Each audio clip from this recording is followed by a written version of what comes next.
तो चलिए भाई शुरुआत करते हैं हमारे इस डिस्कशन के पहले सवाल की। आपके सामने है पहला सवाल। वैदिक काल में प्रचलित वर्ण व्यवस्था के अनुसार निम्नलिखित में से कौन एक वर्ण नहीं हुआ करता था? वर्ण व्यवस्था, वर्ण सिस्टम एक सोशल स्ट्रैटिफिकेशन प्रणाली हुआ करती थी जिसको प्राचीन इतिहास के वैदिक काल में पाया जाता था। तो चार इंपॉर्टेंट वर्ण हुआ करते थे, उसमें आपके क्षत्रिय नजर आएंगे, वैश्य नजर आएंगे, ब्राह्मण नजर आएंगे और लास्ट में आपको कौन नजर आएंगे? शूद्रास। समिति किसी भी प्रकार का वर्ण नहीं हुआ करता था। तो याद रखिएगा, इसमें जो ब्राह्मण हुआ करते थे वो प्रीस्ट हुआ करते थे, टीचर्स हुआ करते थे।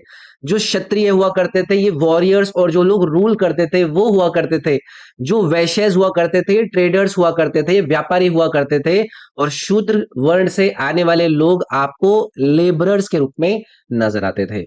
अब ये जो उन्होंने चौथा ऑप्शन दिया है ना, समिति, ये एक वर्ण नहीं था, ये क्या थी? एक असेंबली हुआ करती थी लोगों की वैदिक पीरियड के अंदर, जिसके अंदर इनके प्रशासन को चलाने के लिए जो भी पर्पसेस हुआ करते थे उनको पूरा करने का काम करा जाता था। तो इसको लेकर कोई भी अगर संबंधित बात आप लोगों को नहीं आती हो मेरे से पूछ लीजिएगा, मैं आपको अच्छे से एक्सप्लेन कर दूंगा। अगला सवाल। सिदो और कान्हू निम्नलिखित में से किस जनजातीय विद्रोह के नेता थे? Sido and Kanhu were leaders of which of the following tribal rebellion? तो हमारे देश के अंदर कई सारे अलग अलग समय पर रिबेलियन देखे गए। उसी में एक रिबेलियन था जिसको संथल या फिर संताल विद्रोह के रूप में जाना जाता है। संतल हुल के नाम से भी इसको जाना जाता है। तो आज का हमारा जो प्रेजेंट डे झारखंड राज्य है उसमें ये विद्रोह हुआ था अंग्रेजों के अगेंस्ट में, और अंग्रेजों का जो जमींदारी सिस्टम था उसके अगेंस्ट में ये विद्रोह करा गया था। इसका अगर समय वगैरह आप लोगों से पूछा जाए तो 30 जून 1855 में ये विद्रोह शुरू होता है, फिर उसके बाद अंग्रेजों के द्वारा इसका दमन कर दिया जाता है 1856 में। तो संथल रिबेलियन आप लोगों को यहाँ पर याद रखना है। देखो यहाँ पर ना साथ में अलग अलग विकल्प में आपको और भी विद्रोह दिए गए हैं, जैसे कि सबसे पहले मैं पिक करूंगा मोपला विद्रोह को। बहुत इंपॉर्टेंट है इसका। सबसे पहले आप टाइम पीरियड याद रखिएगा, 1921 से आपके इस मोपला विद्रोह को आप रिलेट करेंगे। तो ये जो मोपला मुस्लिम हुआ करते थे उनका एक ही आर्म्ड रिवोल्ट था केरला के अंदर। इसके अगेंस्ट में जो ब्रिटिश, जो अंग्रेजों की अथॉरिटी हुआ करती थी और जो हिंदू लैंडलॉर्ड हुआ करते थे उनके अगेंस्ट में ये मोपला के मुस्लिमों के द्वारा केरला के अंदर इस मोपला रिबेल को करा गया था। हमारे देश के अंदर जो खिलाफत मूवमेंट नहीं था उस खिलाफत मूवमेंट का ही एक प्रकार से इसको भाग माना जाता है। काफी वायलेंस इसके अंदर देखने के लिए मिला और इसके अंदर कॉलोनियल रूल के दौरान हमारे देश में जितने भी विद्रोह हुए उसमें इसने अपना नाम दर्ज किया। मोपला रिबेलियन आपको याद रखना है। अच्छा, फिर एक और आपको यहाँ पर विद्रोह दिया गया है जिसको जाना जाता है कोल विद्रोह के रूप में। इसका संबंध आप लोगों को रखना है 1831-32 से। काफी पुराना ये रिवोल्ट है। तो एक ट्राइबल कम्युनिटी हुआ करती थी छोटा नागपुर रीजन की, उनके द्वारा अंग्रेजों के जो रूल के दौरान इस विद्रोह को आप देखते हैं। और वहां पर जो लोकल जमींदार हुआ करते थे या फिर लैंडलॉर्ड हुआ करते थे उनके अगेंस्ट में ये रिबेलियन स्टार्ट कराया गया था। तो पहले जो नई रेवेन्यू पॉलिसीज अंग्रेजों के द्वारा लाई गई थी उसको लेकर ही शुरू हुआ था, लेकिन बाद में जितने भी मनी लैंडर हुआ करते थे, जितने भी लैंडलॉर्ड हुआ करते थे उनको भी लपेट लिया गया था इसके अंदर। अंग्रेजों ने फिर इवेंचुअली इस वाले विद्रोह को भी दबा दिया था। फिर मैं डिस्कस करूंगा आप लोगों के साथ मुंडा विद्रोह का। समय आप सभी लोगों को रटा हुआ होना चाहिए, 1899 से लेकर 1900 के समय में आप इस मुंडा विद्रोह को देखते हैं जिसको किसके द्वारा लीड करा गया था? बिरसा मुंडा के द्वारा लीड करा गया था। ये एक ट्राइबल लीडर थे। छोटा नागपुर प्लेटो के अंदर अंग्रेजों का जो कॉलोनियल रूल था उसके अगेंस्ट में इस विद्रोह को लॉन्च किया गया था। उद्देश्य यही था कि भाई जो मुंडा राज है उसको स्थापित किया जाए और अंग्रेजी सरकार की जो हुकूमत है, उनके जो उनकी जो गवर्नमेंट है उसको हटाया जाए। फिर उसके बाद अंग्रेजों ने इस विद्रोह को भी यहीं पर एक तरीके से खत्म कर दिया। और बिरसा मुंडा को फिर आप लोगों को पता ही है कि सबसे important prominent tribal freedom fighters में बिरसा मुंडा जी का नाम लिया जाता है। चलिए भैया, ये वाला डिस्कशन थोड़ा सा बड़ा हो गया था। अगला है 1828 में कलकत्ता में ब्रह्म समाज की स्थापना किसने करी थी? ब्रह्म समाज की हम बात कर रहे हैं कलकत्ता के अंदर 1828 का इस समय में है। पिछली क्लासेस में भी कई बार मैंने आप लोगों के साथ इसके बारे में डिस्कशन किया है। हम बात कर रहे हैं राम मोहन रॉय जी का। जिनको एक नाम से जाना जाता है वो क्या है? Father of Indian renaissance. तो मैं यहां पर लिख देता हूं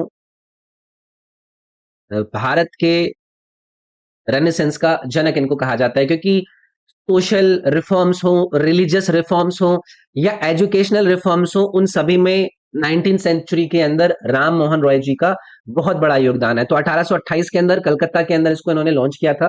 उद्देश्य यही था कि जो भारत की सोसाइटी है उसको थोड़ा सा उसका आधुनिकीकरण किया जाए। मोनोथिज्म को प्रमोट करने पर यहाँ पर इन्होंने जोर दिया, मोनोथिज्म पर यहाँ पर जोर दिया गया, रैशनलिज्म पर जोर दिया गया। ये सारी बातें आपको इस ब्रह्म समाज को लेकर याद रखनी है। तो आसान है भाई, चलो आगे बढ़ते हैं। अगला सवाल है, सड़क परिवहन और राज्य मंत्रालय की वार्षिक रिपोर्ट 2020-21 के अनुसार सड़क नेटवर्क के मामले में भारत का विश्व में कौन सा स्थान है? यार ये जो रिपोर्ट वगैरह आती रहती हैं, जैसे ये एनुअल रिपोर्ट 2020-21 के अंदर आई थी, लेकिन हाल फिलहाल में करंट अफेयर के अंदर मल्टीपल रिपोर्ट अलग अलग मंत्रालय के द्वारा लॉन्च करी जाती है ना, तो उसमें जो डेटा है उसको एक बार देख लेना चाहिए। तो इसके अंदर सेकेंड लार्जेस्ट जो रोड नेटवर्क है पूरे विश्व का, उसमें आपको भारत देखने के लिए मिलता है। ये सालाना रिपोर्ट थी किसकी? सड़क परिवहन और राजमार्ग मंत्रालय के द्वारा। तो टोटल लेंथ उस समय पर जो इन्होंने रिकॉर्ड करी थी वो करी थी 5.89 मिलियन किलोमीटर्स। तो ऐसे डेटा भी इंपॉर्टेंट हो जाते हैं, डेटा वगैरह भी ये पूछ लेते हैं। अच्छा, यहाँ पर नहीं हाईवेज वगैरह का जिक्र होता है, तो आप लोग एक टर्म सुनते हैं जिसको हम कहते हैं एनएच। एनएच मतलब नेशनल हाईवेज। ये क्या होता है? ये प्राइमरी रास्ते होते हैं, रोडवे होते हैं, जो कि जो मेजर सिटीज होती हैं या फिर क्षेत्र होते हैं हमारे देश के अंदर, उनको क्या करते हैं? उनको कनेक्ट करने का काम करते हैं। और इनको मैनेज कौन करता है? जो हमारी एनएचएआई है, यानी कि national highway authority of India, इनको मैनेज करती है। तो ये आप लोगों को याद रखना है। ऐसे ही फिर आपके स्टेट हाईवेज होते हैं। स्टेट हाईवेज क्या हो जाएंगे? ये वो रोड होंगी जो कि किसी भी स्टेट के अंदर की इंपॉर्टेंट सिटीज को कनेक्ट करने का काम कर रही होंगी और उन सिटीज को नेशनल हाईवे से ले जाकर जोड़ने का काम कर रही होंगी, तो उनको हम स्टेट के अंदर ले लेते हैं। तो याद रखेंगे इसको। चलिए भाई, पृथ्वी का सबसे बाहरी भाग बताइए क्या कहलाता है? The outer most part of the earth. देखो, अर्थ की जो स्ट्रक्चर होती है उसके बारे में सभी लोगों को पढ़ाया जाता है। तो जब अर्थ की आउटर मोस्ट जो लेयर है उसकी बात करी जाती है तो उसको कहा जाता है भाई क्रस्ट। इसकी जो थिकनेस है, अगर हम जमीन पे देखेंगे तो 5 किलोमीटर तक आपको देखने के लिए मिलेगी, और फिर ओशियंस के अंदर जाकर ये जो आपकी क्रस्ट की टोटल वैल्यू है वो लगभग 70 किलोमीटर तक वेरी करती है आपके इस पृथ्वी के आउटर मोस्ट भाग में। अलग अलग रॉक्स से मिलकर आपका एक क्रस्ट बनती है। इसमें प्राइमरी जो आपको रॉक्स नजर आती है वो कौन कौन सी नजर आती है? ग्रेनाइट रॉक नजर आती है या फिर बसाल्ट रॉक नजर आती है। ये सब बातें आप लोगों के साथ ज्योग्राफी के अंदर करी जाती है। तो ये जो हमारे पृथ्वी का सॉलिड वाला सरफेस है उसको फॉर्म करती है। तो याद रखेंगे, इसको लेकर कोई दिक्कत नहीं होनी चाहिए। अब देखो, इसमें और भी कई सारे ऑप्शन दिए गए हैं। ये वोल्केनो है। वोल्केनो क्या है? ये अर्थ के क्रस्ट की एक ओपनिंग होती है ना, जिससे जो अंदर का मैग्मा है वो बाहर की तरफ आकर जो इरप्ट होता है, गैसेस वगैरह को इजेक्ट करता है। और क्या चीज है भाई? ये इनर मोस्ट पार्ट है हमारे अर्थ का। इनर मोस्ट भाग है ये हमारे पृथ्वी का, जिसमें मेनली आपको कौन कौन से एलिमेंट नजर आते हैं? आयरन और निकल। आप याद रखिएगा। तो ऐसी एक्स्ट्रा बातें आप लोगों को पता होनी चाहिए। अभी जो कोर है ना, इसको भी दो भागों में डिवाइड करा गया होता है। एक होता है आपका सॉलिड इनर कोर और एक होता है आपका लिक्विड आउटर कोर। तो ये चीजें आप याद रखेंगे। मेंटल के बारे में भी आप जानते हैं। मेंटल आपका एक लेयर होती है अर्थ के अंदर जो किस किस के बीच में लाई करती है? कोर और क्रस्ट के बीच में लाई करती है। उसको हम क्या कहते हैं? मेंटल कहते हैं। इसमें आपको आयरन, मैग्नीशियम जैसे इंपॉर्टेंट कंपोनेंट नजर आते हैं। तो इसका पूरा स्ट्रक्चर कभी मैं आपको पढ़ाऊंगा, लेकिन यहाँ पर भी मैंने काफी हद तक काफी सारी जानकारी आपके साथ शेयर करी। जुलाई 2023 तक उत्तर प्रदेश के उप मुख्यमंत्रियों में से कौन एक थे? करंट अफेयर से रिलेटेड सवाल है। डेप्यूटी चीफ मिनिस्टर का नाम आपसे पूछ रहे हैं जुलाई 2023 तक। तो यहाँ पर केशव प्रसाद मौर्य जी के बारे में आपने सुना होगा। ये उत्तर प्रदेश के डेप्यूटी चेयर के रूप में 2023 तक अभी अभी भी आपको ये नजर आता है, ठीक है। और 2017 से इनको डेप्यूटी जो चीफ मिनिस्टर है उसके पद पर इनको सर्व करने का मौका मिला है। तो याद रखेंगे जो कम्युनिटी। अच्छा, एक सवाल मैं आप लोगों से पूछता हूँ, उत्तर प्रदेश की कौन सी कॉन्स्टिट्युएंसी से इनका नाम बहुत ज्यादा प्रसिद्ध है? तो ये सिरका, याद रखिएगा आप। सिरका जो कॉन्स्टिट्युएंसी है उससे ये केशव प्रसाद मौर्य आते हैं। तो इसको लेकर यहाँ पर बात कर ली। चलो अगला सवाल देखते हैं यार। सफेद सिल्वर क्लोराइड सूर्य के प्रकाश में भूरे रंग का क्यों हो जाता है? Find out why white silver chloride turns grey in sunlight. देखो केमिकल रिएक्शंस या फिर केमिस्ट्री के अंदर जितने भी आपको रिएक्शन रीजंस होते हैं उनको लेकर ये आप लोगों से सवाल पूछ लिया जाता है। तो जैसे सिल्वर क्लोराइड की बात हुई है यानी कि AgCl की बात हुई है ना, तो ये एक व्हाइट क्रिस्टलाइन सॉलिड होता है और जब इसको सनलाइट के अंदर एक्सपोज करा जाता है ना तो AgCl के अंदर आपको डीकॉम्पोजिशन रिएक्शन नजर आती है जो कि किस में हो जाती है? आपका Ag में, और उसके साथ में आपकी निकल जाती है क्लोरीन गैस। तो ये जो सिल्वर फॉर्म हुआ है आपका एक ग्रे मेटल के रूप में, ये किसकी वजह से होता है? ये आपका व्हाइट AgCl का ही एक इम्पार्ट होता है। इसमें फोटो डिकॉम्पोजिशन होता है। तो due to decomposition of silver chloride into silver and chlorine by light वाला जो ऑप्शन है ना, ये आपका करेक्ट बन जाएगा। तो इस चीज को आप लोग याद रखिएगा। एक मैंने नाम लिया अभी, क्या इसी वाले सवाल को एक्सप्लेन करते हुए? फोटो डिकॉम्पोजिशन रिएक्शन, इसको लेकर आप लोगों को क्या पता है? फोटो डिकॉम्पोजिशन रिएक्शन एक केमिकल रिएक्शन ही है जिसके अंदर जो आपका कंपाउंड होता है ना वो क्या होता है? वो ब्रेक डाउन हो जाता है सिंपलर सब्सटेंसेस के अंदर। अब सिंपलर सब्सटेंसेस को आप कैसे भी आप लिखना चाहें, किसकी वजह से होता है? लाइट के एक्शन की वजह से होता है, इसीलिए इसको फोटो डिकॉम्पोजिशन रिएक्शन कहते हैं। तो याद रखेंगे इसको। चलिए आगे बढ़ेंगे। दूध वाला ताजे दूध में थोड़ा सा बेकिंग सोडा क्यों मिलाता है? फ्रेश मिल्क के अंदर small amount of baking soda एक मिल्कमैन क्यों ऐड करता है? बेकिंग सोडा ऐड होने से, अगर मैं बेकिंग सोडा की बात कर रहा हूं, ये ना माइल्ड होता है टेस्ट के अंदर, ठीक है। तो जो फ्रेश मिल्क होता है उसका जो पीएच वैल्यू होता है वो इंक्रीज हो जाता है, जिसकी वजह से वो थोड़ा सा किस प्रकार का हो जाता है? एल्कलाइन नेचर का हो जाता है। तो ये जो प्रोसेस इसने किया, इसमें जो दूध है ना वो फट ना जाए या फिर वो ना सोर ना हो जाए, खट्टा ना हो जाए, इसकी वजह से जो लैक्टिक एसिड आपका प्रोड्यूस होता है बैक्टीरिया के द्वारा वो ना हो जाए, इसलिए ये आपका इस बेकिंग सोडा को ऐड करता है। तो increase the pH of the fresh milk from 6 to slightly alkaline वाला जो ऑप्शन इन्होंने यहाँ पर दिया था ना वो करेक्ट हो जाता है। और उसका रीजन यही है कि जो बैक्टीरिया है वो ना क्रिएट हो जाए और वो लैक्टिक एसिड को प्रोड्यूस ना करने लग जाए, जिसकी वजह से ये जो दूध है ना वो फिर आपका खट्टा होने का डर रहता है। अगला सवाल है, निम्नलिखित में से किस अधिनियम के तहत ब्रिटिश भारत के प्रशासन को नियंत्रित करने और निगरानी करने के लिए इंग्लैंड में नियंत्रण बोर्ड की स्थापना करी गई थी? बहुत ही कॉमन और आसान सवाल है। कौन सा वो एक्ट है जिसमें द बोर्ड ऑफ कंट्रोल को एस्टैब्लिश किया गया इंग्लैंड के अंदर to control and supervise the administration of British India? आप लोगों को पढ़ाया गया था पिट्स इंडिया एक्ट 1784। तो जो रेगुलेटिंग एक्ट 1773 की शॉर्ट कमिंग्स थी, जो कमियां थी, उनको खत्म करने के लिए पिट्स इंडिया एक्ट 1784 को इंट्रोड्यूस किया गया और इसी एक्ट के जरिए एक बोर्ड ऑफ कंट्रोल को स्थापित करा गया इंग्लैंड के अंदर कि भारत में चल रहे प्रशासन को वो कंट्रोल और सुपरवाइज कर सके। इस बोर्ड ऑफ कंट्रोल के अंदर कितने मेंबर थे? अगर ये आपसे कल को पूछ लें, इसके अंदर 6 मेंबर थे। ये बातें आपको याद रखनी है, जिसमें कि इन 6 में से आपको 2 कौन नजर आएंगे? जो ब्रिटिश कैबिनेट के मेंबर हुआ करते थे या फिर ब्रिटिश कैबिनेट के सदस्य हुआ करते थे। और इनको हेड कौन करता था? इनको हेड करता था ब्रिटिश सेक्रेटरी ऑफ स्टेट, इनको हेड करता था। इस पिट्स इंडिया एक्ट 1784 के अंदर और भी कई सारे काम हुए थे, जैसे कि यहां पर एक सिस्टम लाया गया था जिसको कहा गया ड्यूअल सिस्टम ऑफ गवर्नेंस। एक द्विशासन प्रणाली को लाया गया जहां पर ईस्ट इंडिया कंपनी को उसके जो कमर्शियल फंक्शंस थे उनको चलाने के लिए कहा और जो ब्रिटिश गवर्नमेंट है उनको पॉलिटिकल अफेयर्स के अंदर कंट्रोल अज्यूम करने के लिए कहा। तो ये वाला एक काम आपके पिट्स इंडिया एक्ट के अंदर होता है। बाकी भी बहुत सारे देखो एक्ट है, एक एक करके सारे एक्टों पर बात कर ले। सबसे पहले आप लोगों के साथ बात करते हैं इस 1793 के चार्टर एक्ट की। ये जो एक्ट है ना 1793 का, इसने ईस्ट इंडिया कंपनी के चार्टर को एक्सटेंड कर दिया था अगले 20 सालों तक। और इसने कंपनी को ये अलाउ किया था कि आप भारत के अंदर जो अपनी मोनोपोली है ट्रेड करने की, उसको क्या करिए? उसको रिटेन करिए। और इसमें जो कंपनी के ऑफिशियल्स हुआ करते थे उनकी सैलरी को भी इंक्रीज करा गया सो दैट के वो लोग जो करप्शन करते हैं ना उसको कम करा जा सके। तो ये चार्टर एक्ट ऑफ 1793 की कुछ बातें मैंने आपसे की। फिर यहां पर आपको दिया गया है एक रेगुलेटिंग एक्ट ऑफ 1773, सबसे इंपॉर्टेंट, सबसे शुरुआती एक रेगुलेटिंग एक्ट है। तो ये ब्रिटिश गवर्नमेंट का पहला स्टेप था 1773 का regulating act of 1773। So that कि ईस्ट इंडिया कंपनी भारत के अंदर जिस भी प्रकार का अपना कंट्रोल कर रही है, उन चीजों को रेगुलेट कर रही है, उस पर बात करी जा सके। यहाँ पर एक ड्यूअल गवर्नेंस के सिस्टम को इंट्रोड्यूस किया गया, जहां पर ब्रिटिश जो सरकार थी और जो ईस्ट इंडिया कंपनी थी, दोनों को भारत के अंदर प्रशासन चलाने का मौका दिया गया। फिर है आपका ये चार्टर एक्ट ऑफ 1813, ये भी काफी इंपॉर्टेंट है।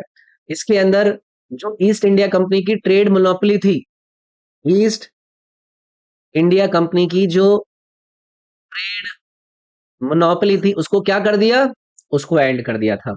बस एक चीज छोड़ दी थी कि जो टी का एक्सपोर्ट होगा अ, और चाइना के साथ ट्रेड होगा, उसमें इनको थोड़ा सा चीजें दी गई थी। और इसी 1813 के अंदर एक और काम हुआ था, जो आपके क्रिश्चियन मिशनरीज हुआ करते थे,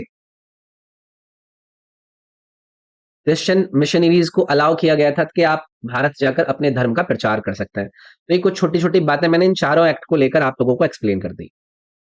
अगला देखेंगे भी, हर राज्य का कौन गणतंत्र दिवस पर अपनी राजधानी में झंडा फहराता है?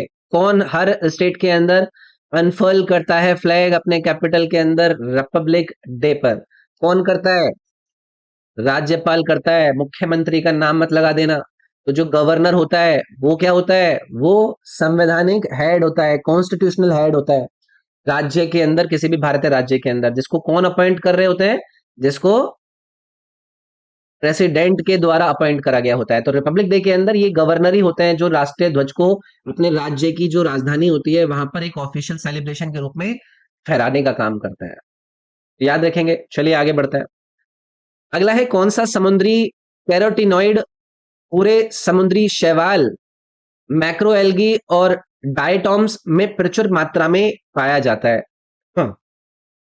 Which maritime carotenoid is abundant in brown seaweed, macro algae and diatoms? देखो ये केमिस्ट्री से रिलेटेड एक सवाल हो गया। यहाँ पर एक आपको ऑप्शन दिया गया है, क्या? फ्यूकोजेंथिन। ये एक मेरीन कैरोटीनॉइड होता है जिसको आपका ब्राउन एल्गे, जैसे कि ब्राउन एल्गे का अगर मैं अम, आप लोगों के साथ एग्जाम्पल डिस्कस करूं, तो ब्राउन ब्राउन एल्गे में आपने वैकेम का नाम सुना है भाई? वाकेम, ये एक एग्जाम्पल है ब्राउन एल्गे का। और इसके साथ एक और अगर आपको याद रह जाए, वो याद रखिएगा, हिजिकी, इसके अंदर ये आपका पाया जाता है। ठीक है।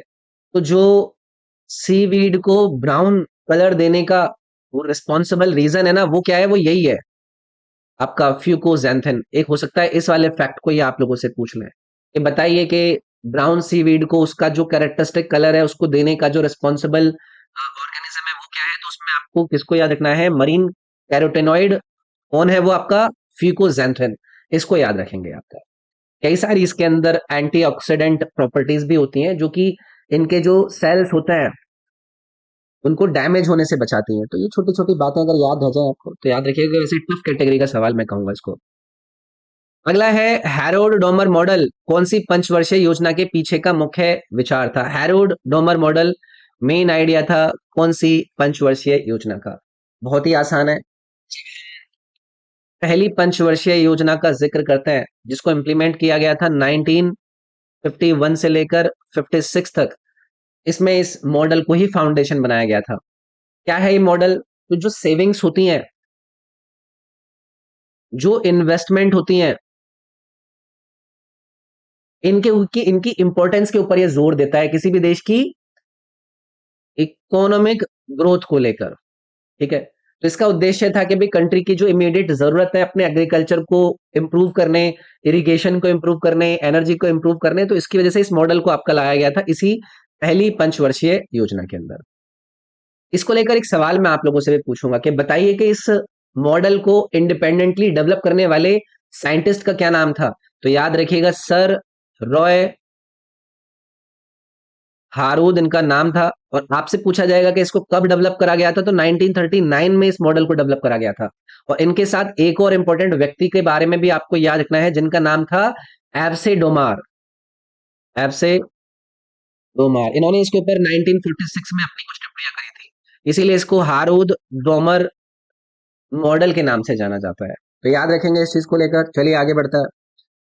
निम्नलिखित में से कौन सी नदियां पश्चिम की ओर बहती हैं, यानी कि आपकी वेस्ट फ्लोइंग रिवर्स का नाम इन चार में से बताना है। आसान है भाई, माही और Sabarmati river option number C में जो आपको दी गई है वो वेस्ट फ्लोइंग रिवर है। माही रिवर क्या है? ये मेजर वेस्ट फ्लोइंग रिवर है हमारे देश के अंदर, जो कि कौन कौन से राज्यों से होकर गुजरती है, किसकी बात कर रहा हूं मैं? माही रिवर की। पिछली क्लासेस में भी इस पर मैं चर्चा कर चुका हूं। तो ये आपकी एमपी से होकर गुजरती है, राजस्थान से होकर गुजरते हुए, गुजरात से होकर गुजरते हुए फिर ये अरेबियन सी के अंदर जाकर मिल जाती है। इसी प्रकार से साबरमती रिवर ही आपकी एक वेस्ट फ्लोइंग रिवर है, जो कि कहां से ओरिजिनेट होती है?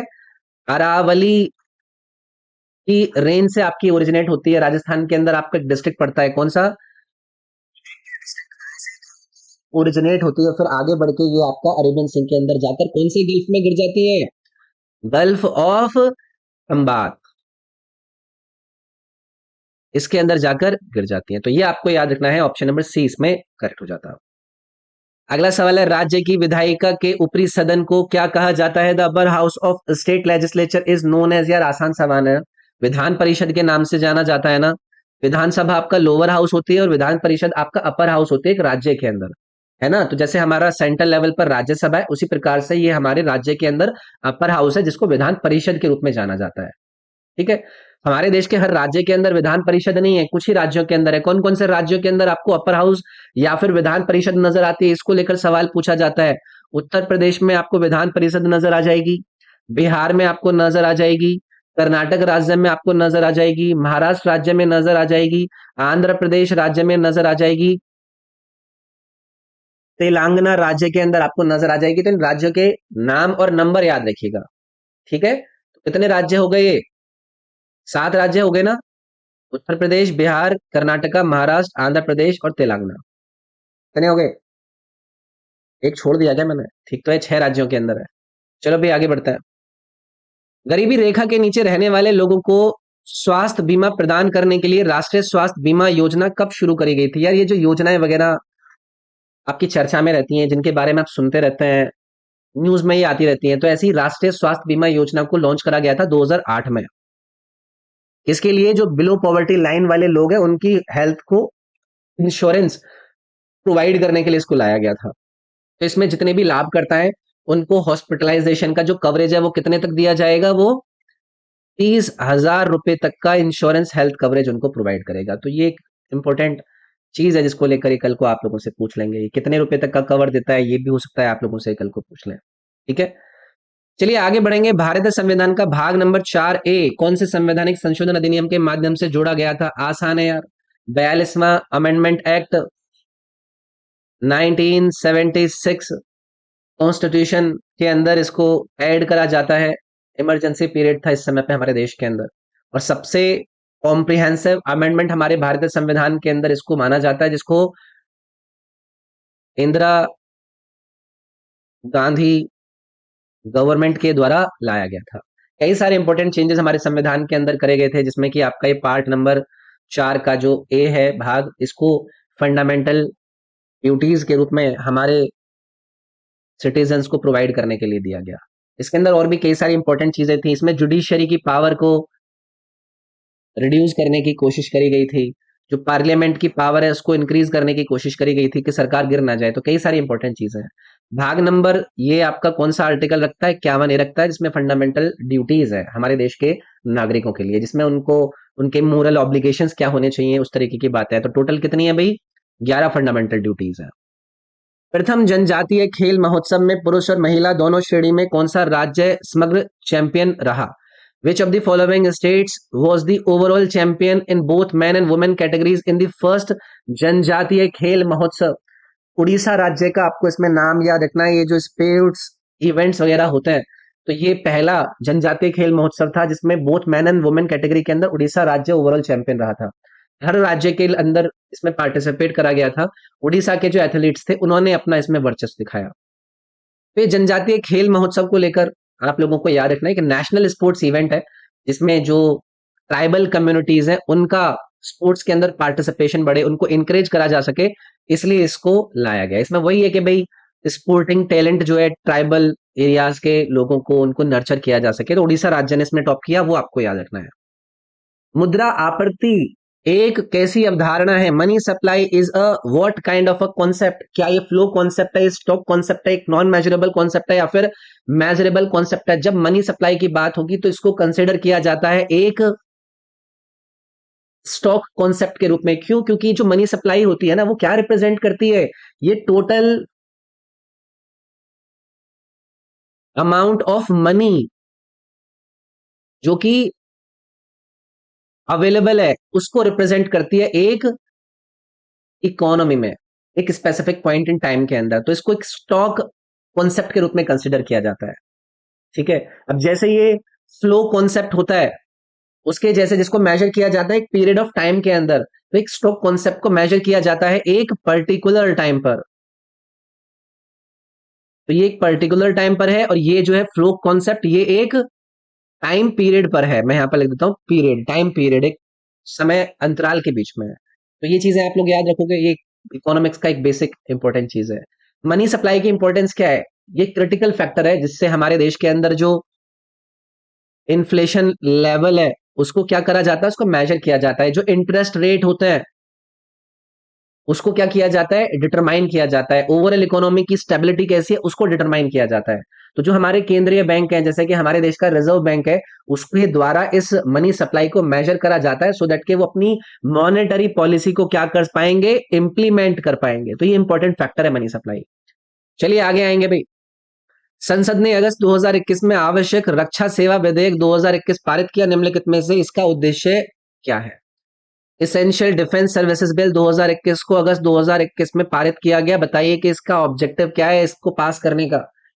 देखो, जब कभी भी कोई भी बिल आए, उसका ऑब्जेक्टिव ऑब्वियसली आप लोगों को पता होना चाहिए। तो यहाँ पर जो आवश्यक रक्षा सेवाओं से जुड़ी इकाइयों में हड़ताल, तालाबंदी और छंटनी पर प्रतिबंध लगाना, यानी कि जो लॉकआउट्स, ले ऑफ यूनिट्स होते हैं, यूनिट्स के अंदर होते हैं ना, एसेंशियल डिफेंसिव सर्विसेज के अंदर, उसको क्या करना? प्रोहिबिट करना इसका मेन उद्देश्य था। ठीक है, तो ये आप लोगों को याद रखना है। चलिए आगे बढ़ते हैं। आवर्तता के संबंध में पिकोमीटर नामक इकाई किसको मापने के लिए उपयोग की जाती है? In the context of periodicity a unit called picometer is used to measure which of these following four. तो देखो, जब हम अपनी आवर्त सारणी का डिस्कशन करते हैं तो वहां पर आपको परमाणु त्रिज्या के बारे में पढ़ाया जाता है, एटॉमिक रेडियस के बारे में पढ़ाया जाता है। तो इसको मेजर किया जाता है किसमें? पीएम में, जिसको पिकोमीटर कहा जाता है। और यहाँ पर जो एक पिकोमीटर की वैल्यू होती है, वो किसके बराबर होती है? 10⁻12 मीटर के बराबर होती है। ये वाली चीज भी आप याद रखिएगा। अब आप पूछेंगे कि सर जी एटॉमिक रेडियस, परमाणु त्रिज्या क्या होती है? तो ये डिस्टेंस होती है किससे? जो न्यूक्लियस है, जो नाभिक है एक एटम का, उसकी आउटर बाउंड्री तक उसकी जो लेंथ है, इलेक्ट्रॉन क्लाउड की जो आउटर बाउंड्री है, वहां तक की डिस्टेंस कितनी है, उसको कहा जाता है एटॉमिक रेडियस। अब ये जो एटॉमिक रेडियस है, इसके कुछ प्रभाव होते हैं। अगर आप पीरियोडिक टेबल के अक्रॉस जाएंगे तो ये जो आपकी एटॉमिक रेडियस होती है, वो जनरली क्या होती है? डिक्रीज करती है जब आप लेफ्ट से राइट की तरफ जाते हैं, आमतौर पर।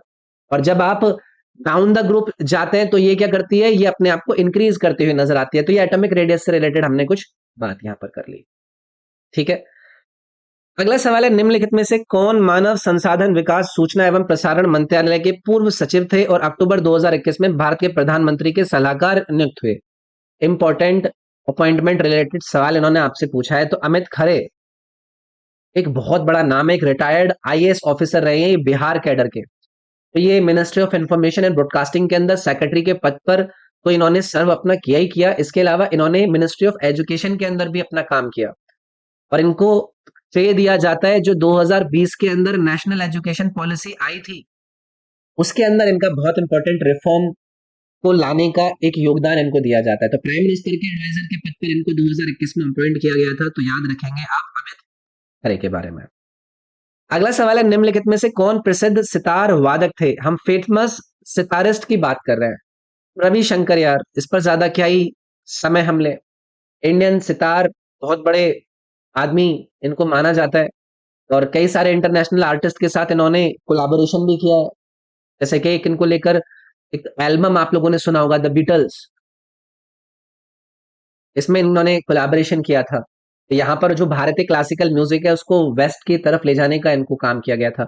अच्छा, इनको भारत रत्न भी दिया जा चुका है, अगर आप लोगों को नहीं याद हो। कब दिया गया था? 1999 में दिया गया था, भारत का सर्वोच्च जो नागरिक पुरस्कार है रविशंकर जी को। चलिए आगे बढ़ते हैं। कवि पंपा, पोन्ना और रन्ना को किस साहित्य के तीन रत्न कहा जाता है? The three poets Pampa, Ponna and Ranna are called the three jewels of which of these following four options? तीन ज्वेल्स, रत्न त्राया के नाम से इनको जाना जाता है। रत्न त्राया के नाम से इनको रेफर किया जाता है कन्नड़ा लिटरेचर के अंदर, कन्नड़ साहित्य के अंदर इनके दिए गए योगदान को लेकर। तो इनका कंट्रीब्यूशन रहा है और कन्नड़ा क्लासिकल लिटरेचर के अंदर, जिसको ओल्ड कन्नड़ा पीरियड के अंदर आप देखते हैं। तो पंपा जो यहाँ पर आपको दिया है ना ये वाला नाम, इनके कई सारे इंपॉर्टेंट एपिक वर्क्स हैं, जैसे कि आदि पुराण, और इसके अलावा एक और इंपॉर्टेंट याद रखिएगा, Vikrama arjuna Vijaya.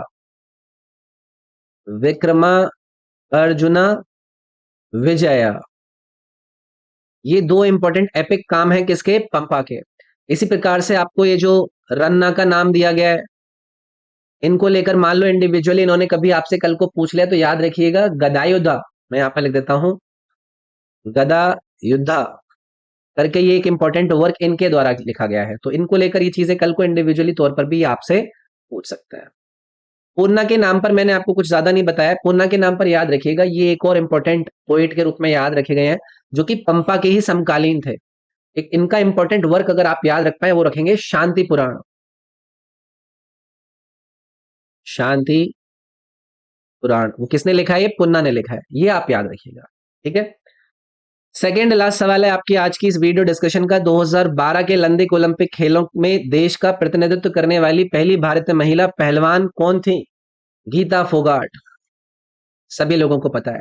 First Indian women wrestler थी जिन्होंने ओलंपिक गेम्स को लेकर अपने आप को क्वालिफाई कराया था। तो 2012 में इन्होंने इंडिया को रिप्रेजेंट किया था। कौन सी कैटेगरी में किया था? इससे भी सवाल आए थे। 55 केजी कैटेगरी में इन्होंने भारत को रिप्रेजेंट किया था। कॉमनवेल्थ गेम में गोल्ड मेडल भी जीत चुकी हैं।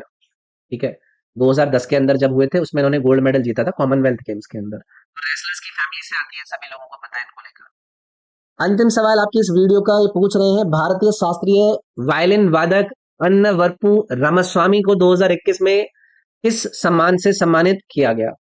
पहली चीज इनको लेकर याद रखिएगा कल को के इनका अन्नवरप्पु रामास्वामी का संबंध किससे है? वायलिन से है, और इन बहुत ही जाने माने वायलिनिस्ट हैं। इनका भारतीय क्लासिकल म्यूजिक के अंदर कंट्रीब्यूशन को रिकॉग्नाइज करने के लिए 2021 में इनको पद्मश्री अवार्ड से सम्मानित किया गया था। तो अभी मैंने एक वीडियो बनाई थी अपने यूट्यूब पर भी, जहां पर मैंने इंपॉर्टेंट जो पद्मश्री अवार्ड हासिल करने वाले लोग हैं उनको लेकर आप लोगों से कहा था कि यार इनके एरिया कौन से एरिया से हैं, कौन से राज्य से आते हैं, कौन से वाद्य यंत्र से उनका संबंध है, कौन से इंडियन क्लासिकल डांस से वो संबंधित है। ऐसी चीजें आप लोगों के लिए बनती हैं पेपर में।